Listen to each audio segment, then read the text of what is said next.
Okay.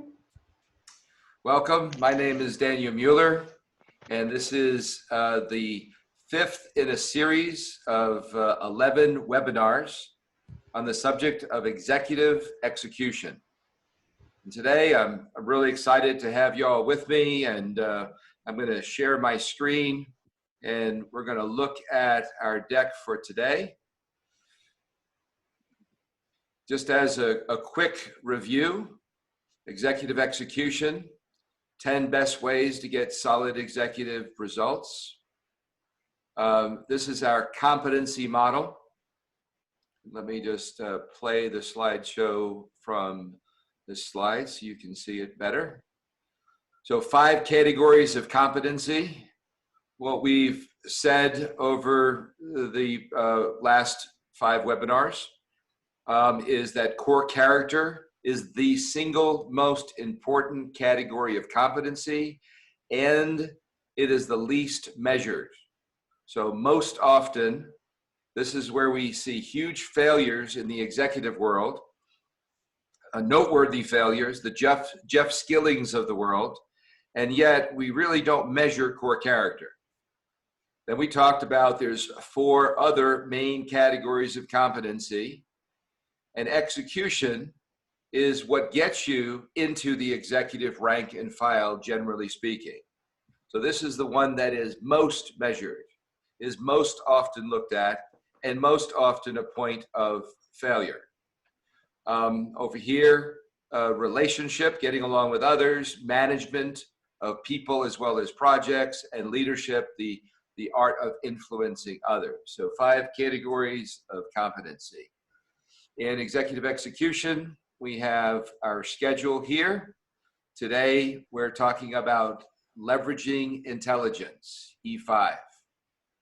So we've had an introduction. We've talked about how critical it is to create innovation, to drive action of yourself and others, to drive results, which is different than just driving action, to truly get results out of yourself and out of others. How to focus others' attention today is about how to really, truly leverage intelligence. 6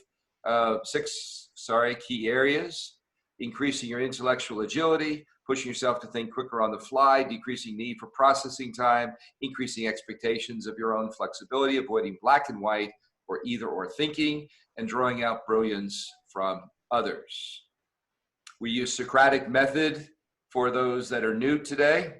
And so these are all a list of questions. You all should unmute, and it's just open discussion on these topics. So increasing intellectual agility.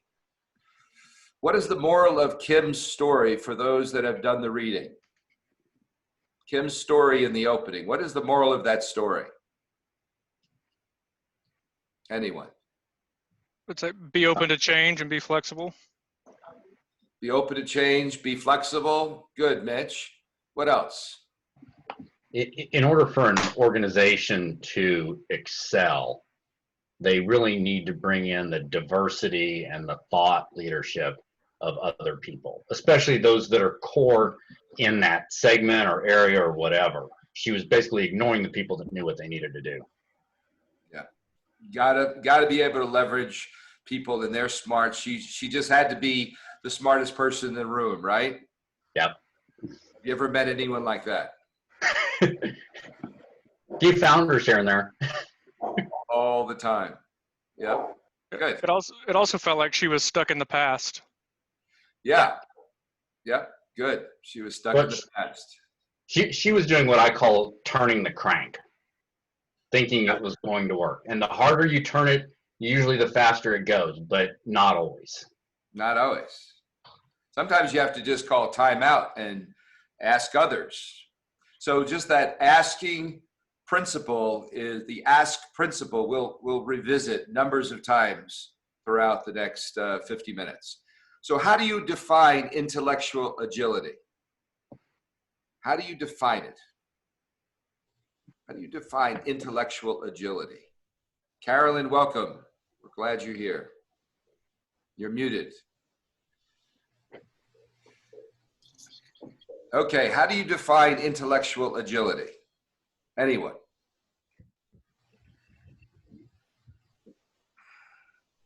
No one. Take a stab. Leveraging intelligence into actions. Okay, leveraging intelligence into actions. Good. And this is not going to be one right answer, so we're brainstorming a list of things. Intellectual agility.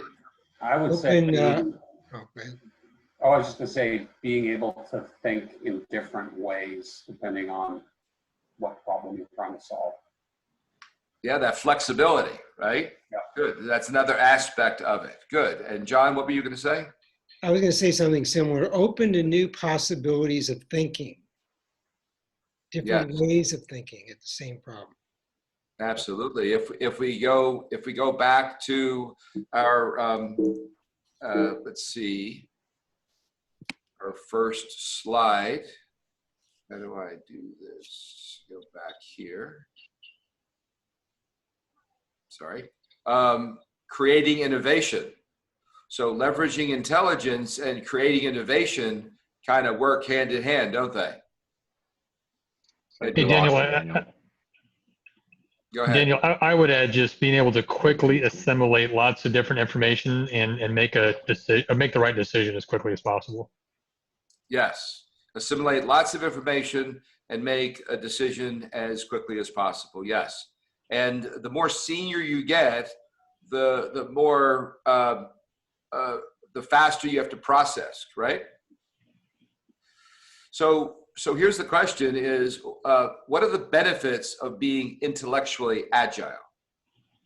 What are the benefits? Just a couple of quick benefits. These are obvious, right?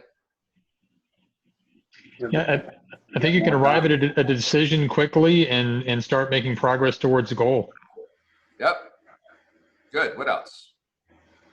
It's survival. If you can't adapt and change yourself, then you're going to lead a stagnant company. And if your company is stagnant, it's moving backwards because all your competitors are moving forward. Yep. Good. Excellent. One more. I think it gives you more capacity as an executive to be involved in more projects and be involved in more decisions because you know enough not to get bogged down in too much content and detail. Right. I'll never forget my conversation with Kevin Frudenthal. And Kevin, about 20 years ago, hired me to be his coach. And he was under a lot of stress. And I was giving him some stress management techniques. And he came into session one time and said, you know what I've been able to do?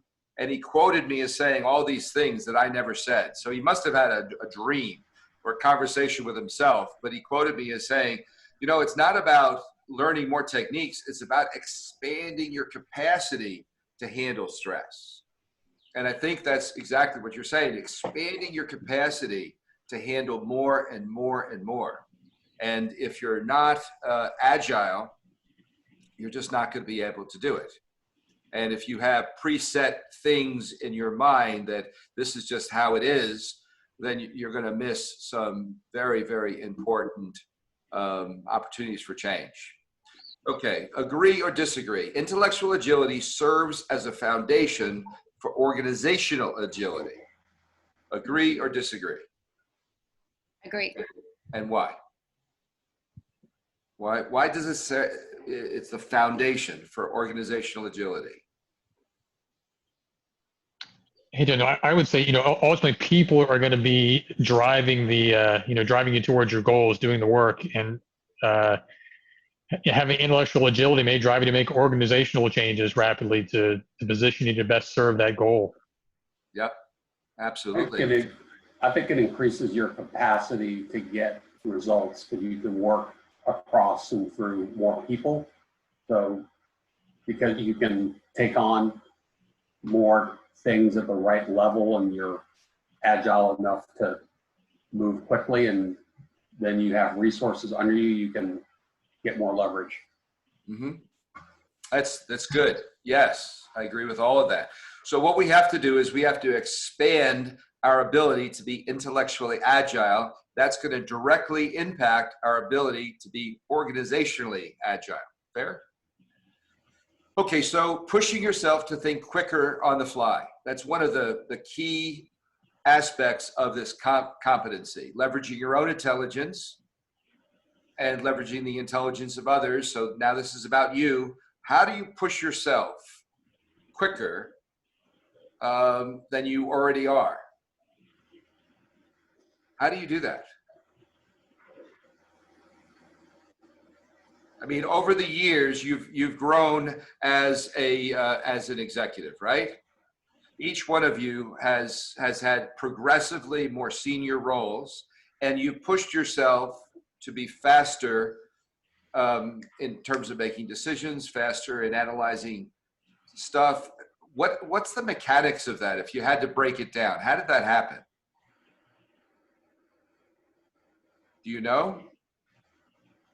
Some of it is I got better at knowing what business indicators I need to measure and what leading indicators I needed to measure, so that when I had to make a quick decision, I already had the important facts at my fingertips. Because earlier on in my career, I had to do a lot more research just to get to the data to make a decision. Mm-hmm. Good. And I think being able to build the competency to quickly synthesize the analysis into the kind of roll it up to the key points to help make the right decision.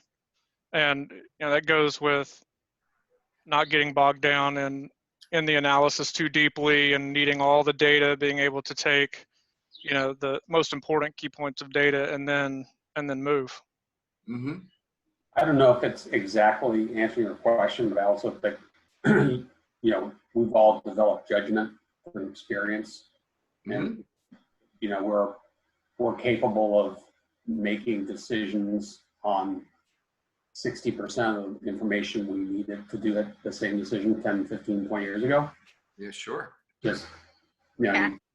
Yeah. I agree. And Fred, I think for myself too, I'm also able to more quickly look at a decision and say, what's the worst thing that can happen? What's the downside? Right. How do I mitigate that? When would I pivot?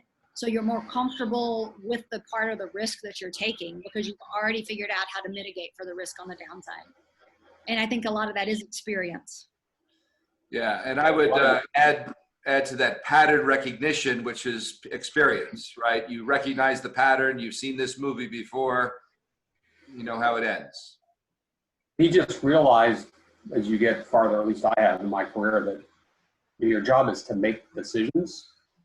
You have a lot of people on your teams that will analyze data and look at things, but they won't make the call, or they're constantly researching, or there's analysis paralysis, and your job is to make decisions, and you'll make some bad ones, but it's much worse than not making decisions. Yeah, you gotta keep moving, right? Good. Any other thoughts? Yeah, Daniel, as you write about in your ebook, I think just being present. Mm-hmm. You have all access to all information if you're present in the present moment. So practicing being present with yourself. Mm-hmm. Yep, that's good. Okay, so one of my critiques of this ebook that I just published is that I didn't spend enough time talking about leveraging the intelligence of others, and I also didn't bring in enough of the behavioral sciences. So as I'm going through this, I just want you to know that those are little additions to today that are really not in the ebook. So what are examples of business improvisation skills? Last question here. So to be able to do improv, to be able to improvise on the fly, what are some examples of those skills? You have to just Listening act. without thinking about what you're going to do, and then respond. Okay, so listening clearly without making preconceived decisions, and then respond. Okay, good. What else? Yeah, you brought up in the ebook also about reading body language of others, Mhm. which I thought was interesting. Mhm. Good. What else? I mean, this is a tough question. How do you really do that? How do you become more improvisational? Trust your intuition. I think that's a That's a good big one. part of it, John. I would say that's one of the most common lessons learned for executives as they grow to the next level. The next level is they trust their gut more and more often. And because there's so much coming at you all at once, you can't possibly solely rely on data. Is that fair? Would everyone agree with that? Yes, I'm seeing a lot of head nods. Yes. Rich, you're particularly good at this, I think. You're a very data-driven guy, and I think you make really sound decisions in a relatively short period of time. How did you learn how to do that? Well, look, I think John mentioned it. If that was John, trust your intuition. I think a lot of the ability to trust is you really have to know your trade, and that comes from what Carolyn mentioned, just experience. I think I can improvise quickly as a technologist. If I had to improvise quickly about legal matters, I probably wouldn't be as agile. So really knowing your business certainly helps. Boy, that sure is a great point. I'm going to rabbit trail just for a second and put on my career coaching hat for a minute and say, the guys that come to me, the men and women that come to me, and they're so proud because, Daniel, well, I've been a chief revenue officer and a chief marketing officer and a chief operations officer, or any variation of they've done all these different functions. And they come to me and they've been in 4 or 5 different industries, and they want to piece something together for their next career move, and it's hard because they're just not an industry expert, they're not a functional expert, and it makes it very, very difficult later in your career. So steady path, same direction, I think is real words of wisdom there, if you can. You don't have to make an industry move or a functional move. That's good. Okay, decreased need for processing time. What happens if you're slow at processing? So let me hear from one of our guys that's very analytical on this call. I'm not going to call you out, but you know who you are. What happens if you're slow at processing? How can you decrease your processing time? What do you think? Does anyone want to admit that they're slow in processing? I can be, depending on the topic. Much like Rich said, there's some areas where I'm very, very fast, and there are others where I'm like, wait a minute, you're gonna have to explain that to me again, because it's not maybe my core strength. Yeah, for me, it's anything to do with accounting and finance. And when I talk to my anybody that's doing accounting and finance work for me and my company, or I'm talking to a CFO that I'm coaching and they start getting into the weeds, it's like whew, right over my head, and I can't hang. My brain just doesn't work that way. Hey, Daniel, I would say answer that second bullet or to opine on it. I think, if you can make, frankly, maybe smaller decisions more rapidly, that can help. If you have an opportunity to maybe take an incremental step quickly and assess whether it's the right direction or not is one way to do that. That's good. That's really good. I think that's a very good technique. Small, quick steps. That's one of the things that my mentor has said most to me. Daniel, just take small, quick steps. So it keeps you moving. Let's look at the disc. And this is not in your ebook because as I've prepared for this webinar series, I've realized I did not include the behavioral sciences really in the ebook, and that'll be the next version of this ebook. We'll definitely have a strong component. But what 2 of these 4 behavioral styles do you think take more processing time? CNS. Correct. CNS. Hmm. Correct. Yep. And why do you think that is? Why do you think that is for the C? The C behavioral style. What slows down that C behavioral style? The need for accuracy. Yep. And what Gathering slows all the down data. the S? How people feel. And yes, and what other? Actually, it's both. For both of them, it's also risk. Yeah.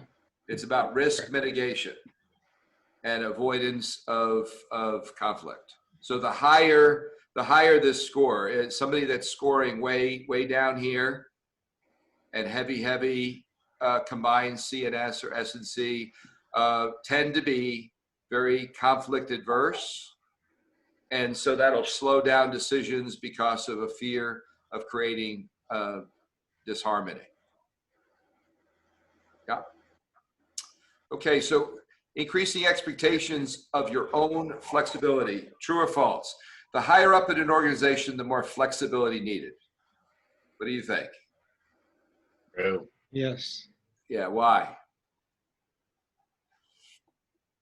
I think you have a lot more stakeholders that are going to have different, different ways of approaching something, and the decisions you're making are often more complex and cross-functional. And there's a lot more people to get on board.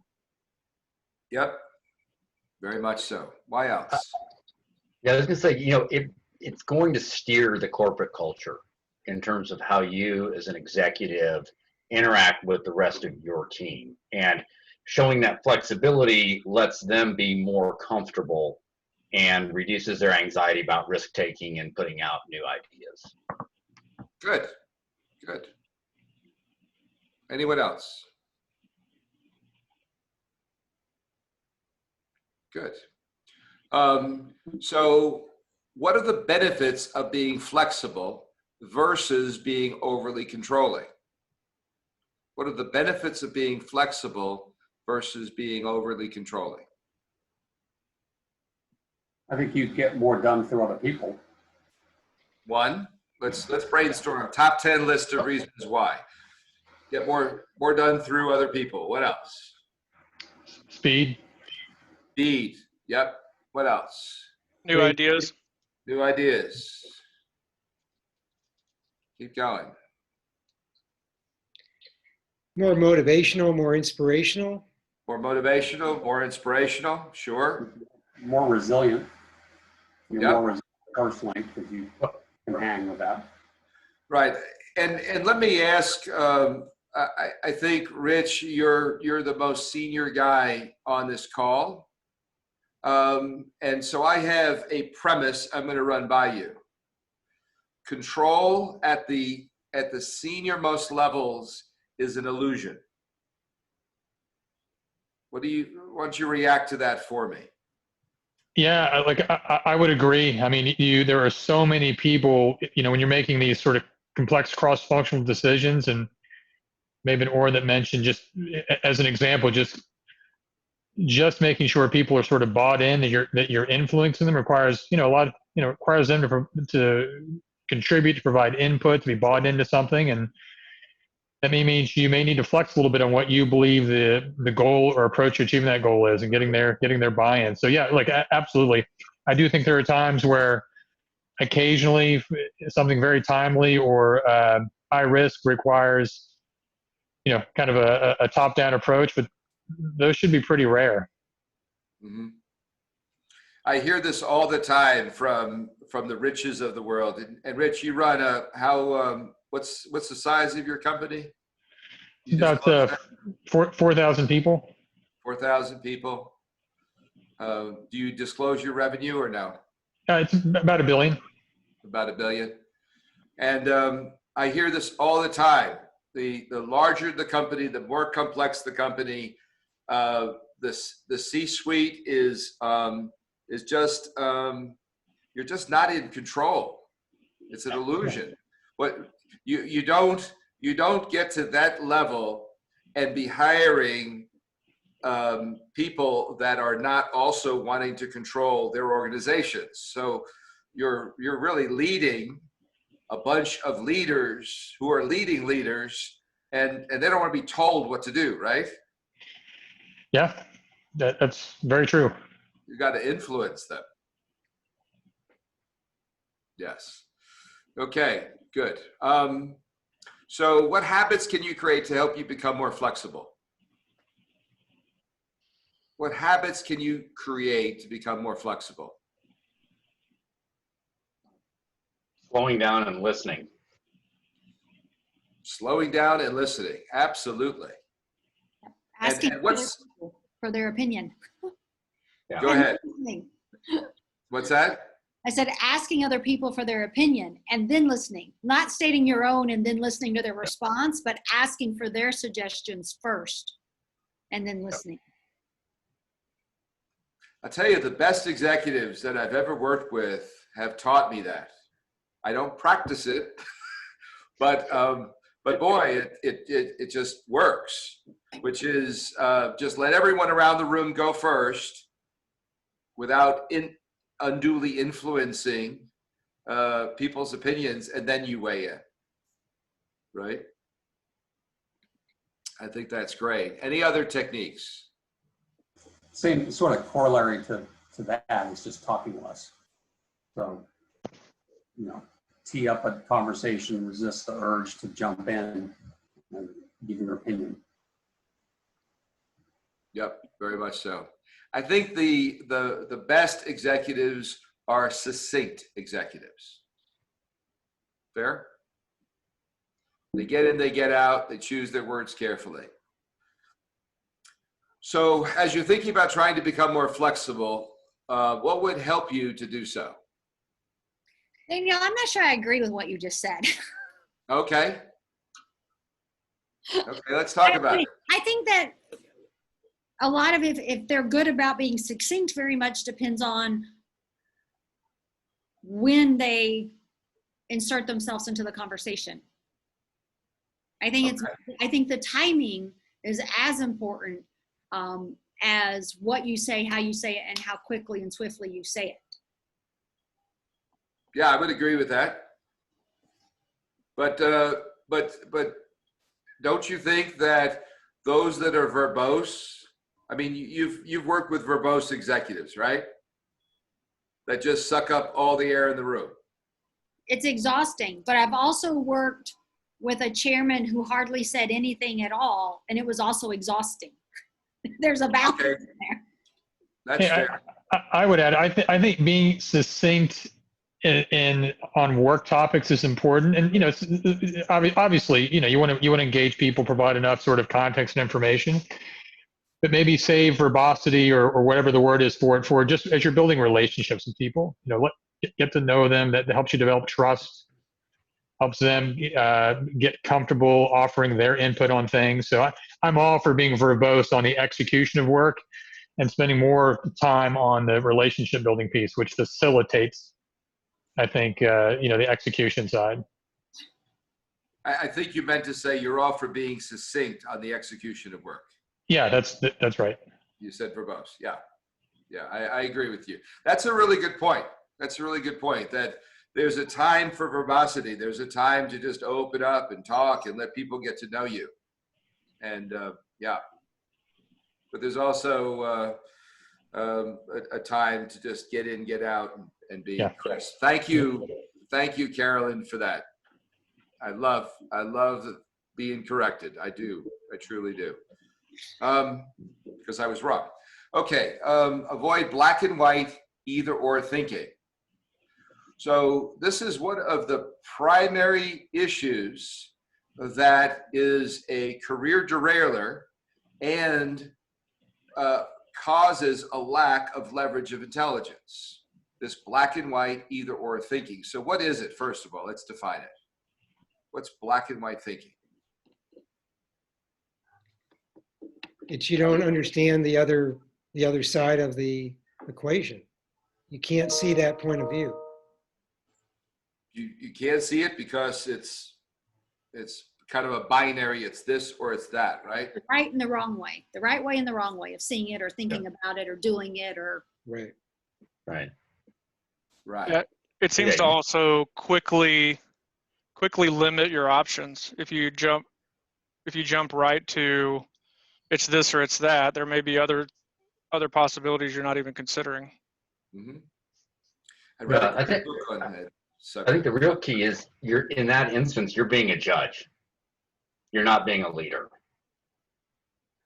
Mm-hmm. That's good.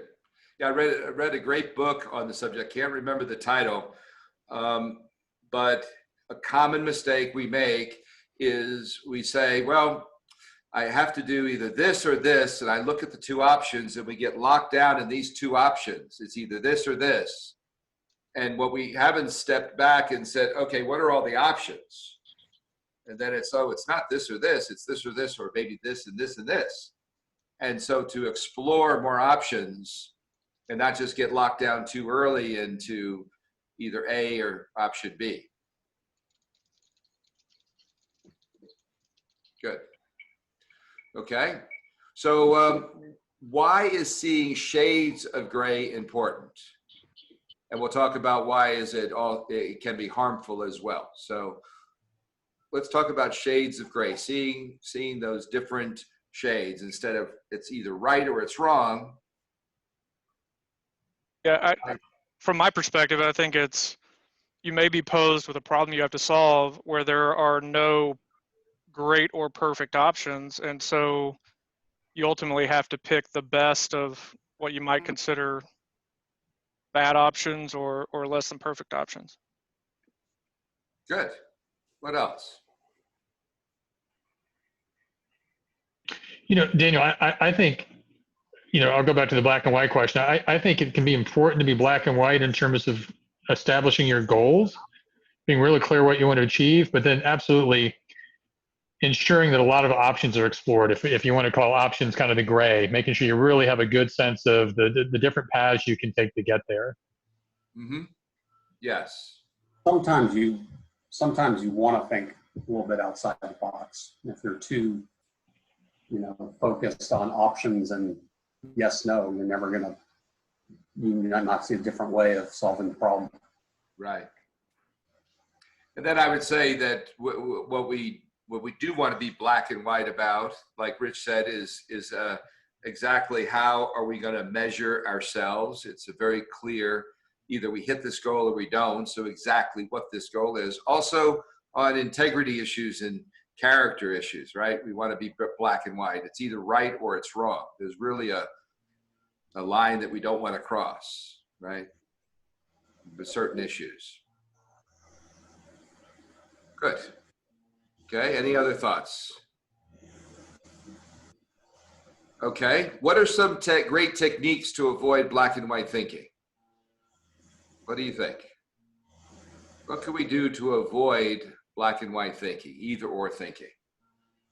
I think we've talked about some of these things, and just in driving conversation, inviting other people to contribute to the problem solving or the journey mapping is important.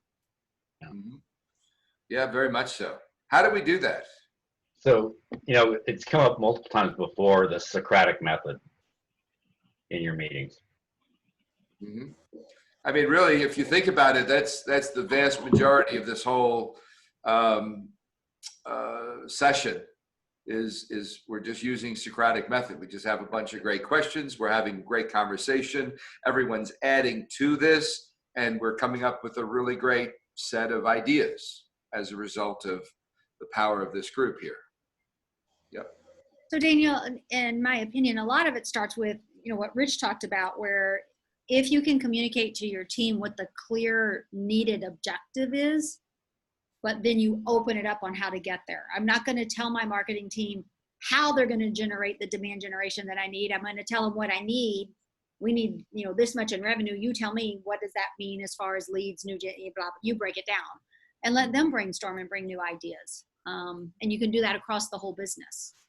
Like here's the end goal that we all have to agree to, and help them with the gray. Let them be gray and figure out how to get there. Mm-hmm. Yeah, I agree. And I've heard it put like this: tell them the why, tell them the what, but don't give them the how. Is that fair? Yeah. Yeah, let them suggest the how. And you, I mean, you have to be comfortable with it, but yeah, don't tell them how, let them tell you how, and then agree to it. Right. I think also progress, you realize how much you don't know as you get later in your career, ironically. So it's kind of, you know, you go from being a functional expert and wielding influence because you know your subject to somebody that orchestrates other people to get to a result. And certainly you can't really tell them how. Right. Right. And it goes back to what we were talking about earlier, which is the ask principle, right? Asking questions, extremely powerful. So that's the one technique that that I see effectively used more than any other technique to really leverage the intelligence of others and ourselves. Okay, drawing out brilliance from others. What is the key component of leveraging intelligence? Oh, I'm sorry. Why is this the key component of leveraging intelligence? Drawing out brilliance from others. Why do you think? That's what the text says, at least. So I must have wrote it. Why is this a key component of leveraging intelligence, drawing out brilliance from others? Why do you think? I think some people are shy to offer their suggestions. They might not have the confidence. So if you can instill that confidence to, you know, have permission to share, even if you think it's crazy, just share the idea. Good. What else? Everybody sitting in that room is probably closer to the actual problem than I am. Hmm. I mean, I need them to tell me their brilliance. But, you know, and the further you go down the organization, probably the better information they have, the frontline employees speaking to the customers, you know, so you really need to learn to draw all that out. Mm-hmm. Well, you know, usually you've hired for the diversity. That is what the company is all of that diversity. And if you're not leveraging it, there's not much point in having it. That's good. And I would add, you know, the why is you're just increasing your universe of potential options. If you can draw those things out, maybe you start to identify themes, start to categorize which options maybe are getting the most sort of buy-in or have the most credibility. So just it's just giving you more paths to achieving that goal potentially. Yep. Very, very much agree with that. Okay, so how many types of intelligence are there? Just going to your text, and I'm going to stop sharing. And Anna, would you please get to that place in the text? The answer is 8. How many types of intelligence are there? Anna, share your screen, and are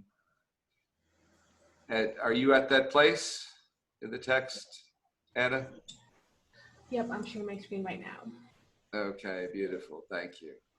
Okay, so here we go.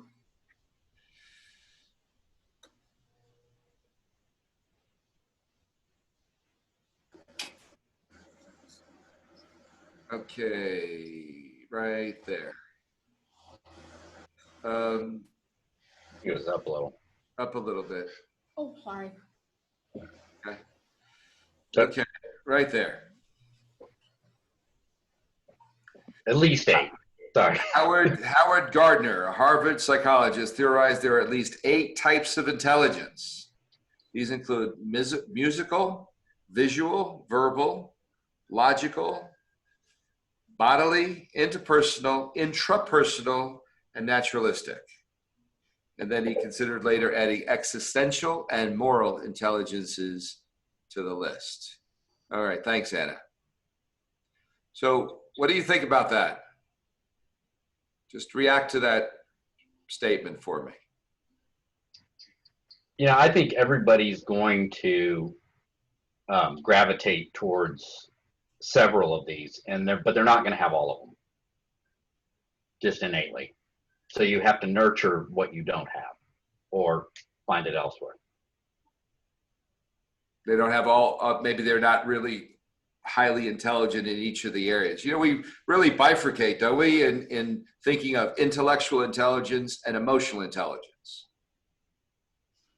But Yeah, Daniel, my reaction to that is that's a lot. I'm not sure it'd be interesting to dig into those some more. I'm not sure I understand all of those and, you know, kind of what each one of those could offer. right. Yeah, I don't either. I think that I would just rather leave it as there's intellectual intelligence and there's emotional intelligence. But it's just not, when we're talking about leveraging intelligence, we're leveraging the brilliance of people, and there's different types of intelligence. So you could leverage people's emotional intelligence, for example, right? Not just their smarts, not just their wisdom and their insights, on the thinking side, but maybe on the feeling side.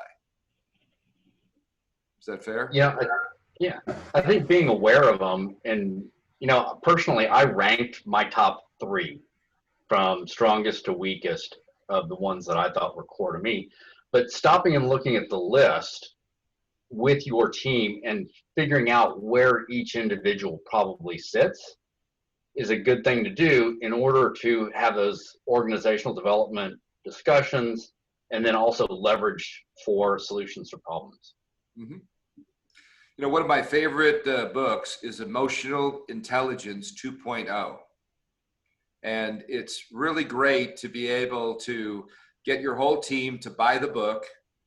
In the back of the book, there's a little envelope. You open it up, you go online, you put in the code that's inside the envelope, and you get a profile after you take this assessment.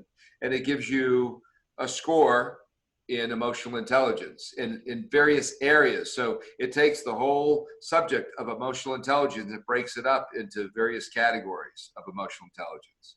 So I thought that was, you know, an idea that some of you can try. You know, Daniel, on that, since I had done it in our coaching, one of the things that was interesting, when I logged into the account, it had it from when I was like 8 or 10 years ago. And it was fascinating to look at the changes in the emotional intelligence score and think about that in terms of career path and what's changed there.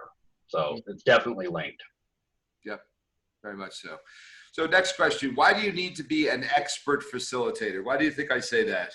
That you need to be an expert facilitator. To be a great executive, to really be great at this topic of leveraging your own intelligence and the intelligence of others, why do you have to be a great facilitator? Why do you think? Well, you know, at this level, you're solving, you know, potentially some complex problems, addressing some complex challenges. And I think being able to draw out the best in people, you know, their ideas it's hard, but it's important. Mm-hmm. Also, I think it was Oren talking about building the diversity in the team. If you do have that diversity, you have to be the one to you know, draw out different types of contributions, whether people feel more comfortable writing, they don't like to talk in meetings, you know, they're super creative. So you have to kind of manage the personality types or intelligence types, I think, to get to a good product with everybody's input. Mm-hmm. Yeah, and Fred, when I stepped into a CEO role, not only did I have a lot of different personality types, but those personalities didn't get along with each other. Mm. And so it was not just managing them, it was me facilitating them learning to respect each other. And that was really one of my biggest challenges there. We made a lot of progress, but it was work because they really butted heads and did not care for each other, and they were very vocal about it. So we facilitate team development, team building. We facilitate brainstorming sessions. We facilitate management team meetings. Sure. So facilitation. What do you think is the key to effective facilitation? Or the keys, plural, to effective facilitation? You know, my take is, aside from the sort of techniques, you know, Socratic method. I think a big part of it is just build great relationships with people, so they're comfortable having these kinds of conversations. They feel safe throwing out their ideas, and that they won't be made fun of or rejected. Just that sense of community. If you can develop that amongst your team, good things happen. Mm-hmm. I think you also have to be good at reading people's reactions and moods and things like that, which sounds trivial, but you watch a really good focus group facilitator, and they're really good about pulling people out and stopping somebody from dominating without, irritating them, that type of thing. So you have to, you get 8 people around the table on any given day. People are going to be in a bad mood or be mad at each other, and you have to watch the body language and all those things, I think. Yeah. Fred, you touched on something there with the watching their body language. And I think watching that along with the relationship part that Rich was talking about earlier, and factoring that into where they are in their life and everything else. Because we've seen a lot of churn, especially with people working out of their houses and kids. And I haven't had these conversations, but I've seen some parallel ones where a lot of senior executives didn't even think about the fact that people have kids at home. Mm-hmm. So they weren't accommodating it. Yeah. Oh, that's good. Good discussion. Okay, so I agree with Rich that this is beyond technique. Just being in great relationship with our team, so that they'll open up and they'll tell you stuff, right? But I would leave you with one technique, and that is the ask principle. And my favorite acrostic, ASK, ask, and you'll receive, seek, and you will find, knock, and the door will be open to you. Just love that, ask. And so asking questions, asking for input, asking for help, it's very powerful. So think about what actions you want to take to improve in this area. And as we wrap up, some questions to leave you with. What will you accomplish as you better leverage your intelligence? What results will you get as you leverage that of your team? And think about this, agree or disagree. Leveraging intelligence isn't simply about being smart enough. It's about mental agility, open-mindedness, and the ability to draw brilliance from others. So, what is the one thing you want to take away from today?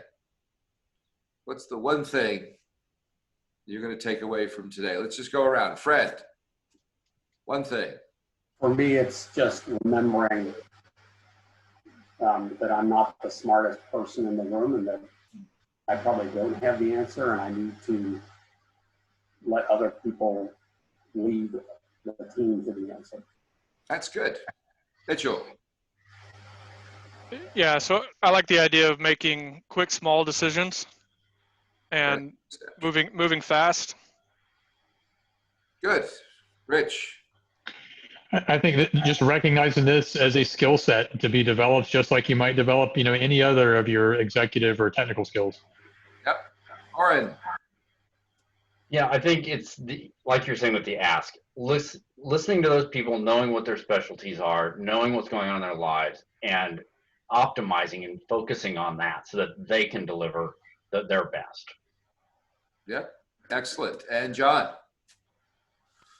I liked what I think Rich said about the relationship building and making it safe to be open about what you're thinking.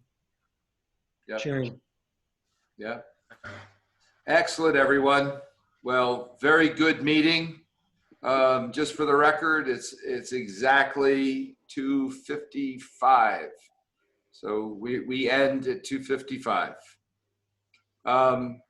Just have a great week. We'll see you same time next week. And let me just leave you with this assignment. And we'll go back to the reading, E6, managing meetings. This is a really, really good one. one of the most important ways that you guys execute is through your meetings. And I'm going to let everyone on this call to invite a guest for next time. So you're welcome. Just the only criteria, they have to be an executive. Feel free to shoot Anna a note that if you would like to invite someone. Okay? And Rich, thanks for being our special guest today. Yeah. Hey, good meeting everybody. Thanks. You added a lot of value. Thank you. Thank you, Rich. Okay. Thank you. I'll see you next time. All right. Bye-bye. Thanks, everybody. Bye. Bye. Thank you, Anna.